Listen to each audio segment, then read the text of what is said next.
বিতর্কের বিষয় কি? বিতর্কের বিষয় হলো সভার মতে বাল্য বিবাহ মেয়েদের শিক্ষা ও উন্নতির অন্তরায়। তা জানো মা, আমি সবার পক্ষে বক্তব্য রেখেছি। সবাই কত খুশি। কি বললি? সবাই খুশি? তোদের স্কুলে আজকাল এসব হচ্ছে? মেয়ে একটু সমর্থ হলে ভালো পাত্রের দরকার। মেয়েদের ও ঘরেই তো ঘর। থাক ঠাকুমা, তোমার ওই সেকেলের কথা আমার একদম ভালো লাগে। জানো, এটা প্রগতির যুগ। আমাদের স্কুলে স্যার ম্যাডামরা বলে। রাখো তোদের স্যার ম্যাডামের কথা। মেয়েগুলোকে বিয়ে দেওয়ার খোঁজ নেই, এদিকে বড় বড় কথা ফুটছে মুখে। বেশ বাবু, এই নাতনি আর নাতিনি ঠাকুমার ঝগড়া আর আমার ভালো লাগে না। আর তোকেও বলিস, বড়দের কথায় কথা বলে না। জানো তো মা, আমি আজ এত খুশি। না, আমার তো খুব আনন্দ হচ্ছে সৌমি, কিন্তু এই বিষয়ে তোর বাবার সঙ্গে আমার মত মেলে না। সৌমি, ও সৌমি। কাকিমা, এই তো ঠাকুমা আসেন দেখছি। জানেন কাকিমা, সৌমি আজ স্কুলে বিতর্ক প্রতিযোগিতায় প্রথম হয়েছে। হ্যাঁ শুনেছি বলে। তোকে আর পড়াই করতে হবে না। সৌমির মাথাটাকে সবাই চিবিয়ে চিবিয়ে খাচ্ছে। আমি ওর বাবাকে বলেছি সামনে অঘ্রাণ মাসে একটা ভালো ছেলে দেখে ওকে পাত্রস্থ করবো। ছেলে আমার দেখাই আছে, করবার আগে না জামাই দেখবো না, তাহলে যে আমার মনেও শান্তি নেই।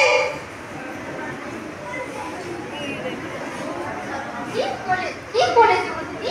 দেওয়াশান্তি তোমার ঘরে, দেওয়াশান্তি আমার ঘরে। কেন গো সরলা? একবার কি পাঠ করে খবর রাখো না।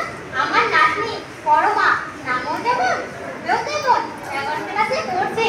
কত সম্বন্ধ এলো গেল, সব ঘুরে গেল। সে এখন বলছে পড়াশোনা করবো, চাকরি করবো, তারপর না হয় বিয়ের কথা বলে তোমরা। বলি আজ হলেও বিয়ে, কাল হলেও বিয়ে, সমস্ত হয়ে শুভ কাজে দেরি কিসের তা? লেখাপড়া নিয়ে তো আগে খেপা কিসের বাবু? সে কি ঠাকুমা, আমার আর সৌমির কত স্বপ্ন লেখাপড়া নিয়ে। স্বপ্ন না ছাই, মেয়েদের একটাই স্বপ্ন, সেটা হলো সমর্থ হলে পরের ঘরে যাওয়া। তোরা জানিস আমার যখন বিয়ে হলো। থাক ঠাকুমা, তোমার বিয়ের গল্পটা না। তুমি তো প্রায়ই বল তুমি অ আ ক খ কিছুই শেখনি। কিছু পড়তে বলেই তো তুমি আমায় ডাক। যাই বলি, আমি আসছি রে, আমি 1 মিনিটেই আসছি। সৌমিকে নিয়ে আমি কি যে করি, এই মেয়েগুলো না দিন দিন জেদি হয়ে উঠছে। কালে কালে হলো কি, মেয়ে হয়ে জন্মেছি, লেখাপড়া তো হলেই হলো। কত কি দেখবো আর কত কি শুনবো, সে বলে না হাতি ঘোড়া গেল দল, মশা বলে কত জল। যাই, ওইদিকে আবার পূর্ণিমা পুজো আছে, ঘুরে আসি কি একবার। এসো গো সরলা। জানেন কাকিমা, আমার মা বাবা এই বাড়ি ঠাকুমার মতো আমার বিয়ের কথা বলে। তারা বলে আমাদের এত টাকা কোথায় যে পড়াবো, ওভাবে সংসার আর কি বা ভাববো। আমি বুঝিয়ে বুঝি মেয়েদের পরের বই যেতেই হবে, কিন্তু তার আগে লেখাপড়া শিখে নিজের পায়ে দাঁড়াতে তো হবে। ঠিক বলেছে কাকিমা। আরে অমৃতা, আমাদের স্কুলে সুখের জীবনে আমাদের সেদিন একটা কবিতা শেখাচ্ছিল, আমি না মুখস্থ করে ফেলেছি। আমিও জানি কবিতাটা, আর মৌলিও জানি। সবে এসেছিস দেখছি, 3 বন্ধু তো নয়। এ যেন হিরে পান্না ধুনি। তোদের দেখছি আর ভাবছি কবে যে তোদের শুভ দৃষ্টি হবে। তোমার দৃষ্টিটা একটু পাল্টাও ঠাকুমা। জানো, এই কদিন আগে আমাদের স্কুলে বার্ষিক অনুষ্ঠান হয়ে গেল। সেখানে আমরা রবি ঠাকুরের গানের শুনে নেচেছিলাম। দেখতে চাও তো দেখাই। আমরা নূতন যুবক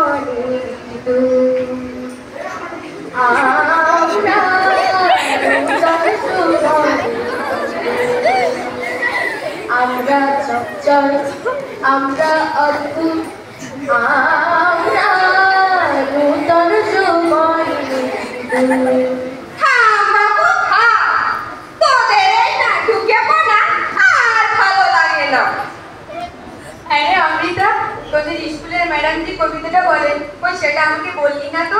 হ্যাঁ কাকিমা, বলছি, তোমরা শোনো সকলে। কন্যাশ্রী সদ্ভাবনা, কন্যাশ্রী মুক্তি, কন্যাশ্রী এনেছে ঘরে শিক্ষার নবশক্তি। কন্যাশ্রীর অভিকিরণে আধার ঘরে আলো, শিক্ষার নবমন্দিরে সব জালো, প্রদীপ জালো। দূর হোক যত হীনতা, শিক্ষানুক স্বনির্ভরতা, অন্ধ মনে পড়বে এসে চেতনার যত আলো, সব জালো, প্রদীপ জালো। বাবা, তোদের স্কুলে আজকাল তোদের দিদিমণি আজকাল এসব ছড়া কাটছে, কন্যাশ্রী আর কন্যাশ্রী। তাহলে শুনি বটে, তবে কিছু বুঝি না বাবু। যে বুঝতে চায় না তাকে জোর করে বোঝানোও যায় না ঠাকুমা। সৌমি, তুই থামবি? আমি এখন কি করি, কোথায় যাই? মিনু, তুই ফিরে আয় মা, আমি যে আর পারছি না মা।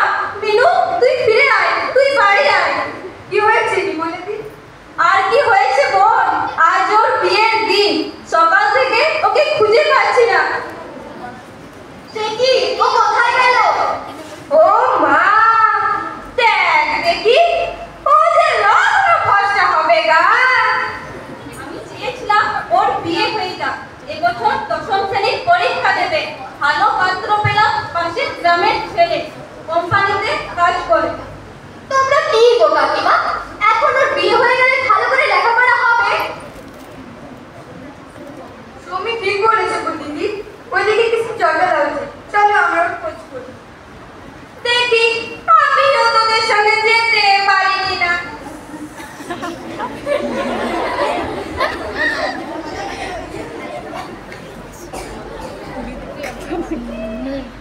আমি এখন একা, আমি খুব একা। এই জগতে আমার পাশে কেউ নেই। আমি এ বিয়ে চাইনি গো। মনে পড়ছে মায়ের কথা, বাবার কথা, ছোট্ট বোনের কথা, স্কুলের স্যার ম্যাডামদের কথা, সোফিয়া দিদিমণির কথা। আমি সব ছেড়ে পালিয়ে এসেছি, কিন্তু কিন্তু কোথায় যাব? কে বুঝবে আমার মনের কথা, আমার যন্ত্রণার কথা? বলো, সব কথা বলো। তোমার ভয় নেই? তোমার বাড়ি কোথায়? তুমি একা একা ঘুরছো আর কাঁদছো স্টেশন অফিসে নিয়ে। তোমার সব কথা শুনবো। হায় ভগবান, আমি কি করি? মিনু, তুই ফিরে আয় মা, তুই বাড়ি আয়, তুই ফিরে আয় মা। বিমলাদি, মিনুকে পাওয়া যাচ্ছে না।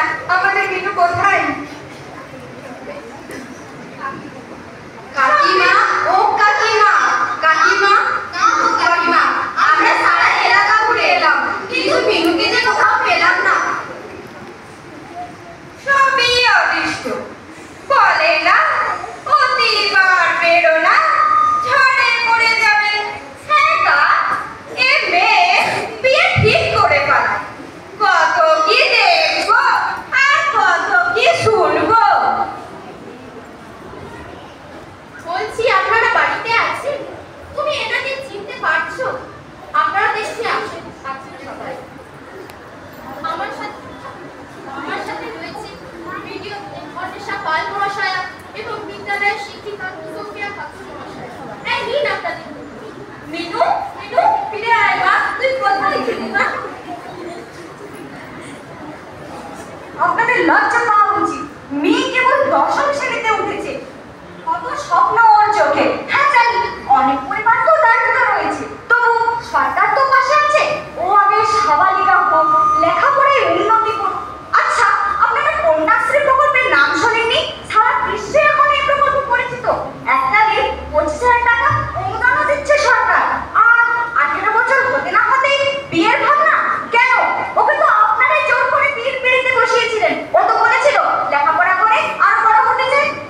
জানেন কি হয়েছিল আপনাদের দিনু? কি হয়েছিল ম্যাডাম? ঢাকিগ্রাম স্টেশনে একা একা ঘুরে বেড়াচ্ছিল আপনাদের দিনু। আমি ওকে দেখতে পাই, আমার মনে কেমন একটা সন্দেহ হয়। তারপর ওর সাথে কথা বলি, ওকে সাহস দিই। তারপর চাইল্ড কেয়ার লাইনে অফিসারদের সাথে যোগাযোগ হয়, খবর হয় জেলা পুলিশে। তারপর থেকে বাবা মায়ের কাছে নিয়ে যাওয়ার সিদ্ধান্ত হয়। তবে হ্যাঁ, ও সব কথা আমাদের খোলাখুলি ভাবে বলছে। মিনু, তোকে লেখাপড়া করতে আমরা আর কোনো বাধা দেব না। ঠিক আছে, তাহলে আপনারা আমাকে বুঝতে দিন যে এই এক্ষুনি এলো বলে এখন আমরা সবাই মিনুর পাশে আছি। নমস্কার, আমি বিদ্যালয়ের শিক্ষিকা সোফিয়া খাতুন। আমরা সবার পাশে আছি। মানুষের মতো মানুষ গড়ে উঠুক, এটা আমরা সকলেই চাই। ওরে বাবা, এই যে দেখি উল্টো ঘুরান। আমার কথাটিও বাবু ঘুরালো, আর নোটে গাছটিও মুড়ালো। বুঝেছো তাহলে? সৌমি, মলি, অমৃতা, মিনু, আমার সেই কবিতাটা তোমাদের মনে আছে? হ্যাঁ হ্যাঁ ম্যাডাম। শোনাও তো একবার। কন্যাশ্রী সদ্ভাবনা, কন্যাশ্রী মুক্তি, কন্যাশ্রী এনেছে ঘরে শিক্ষার নবশক্তি। কন্যাশ্রী রবি কিরণে আধার ঘরে আলো, শিক্ষার নবমন্দিরে সব জ্বালালো।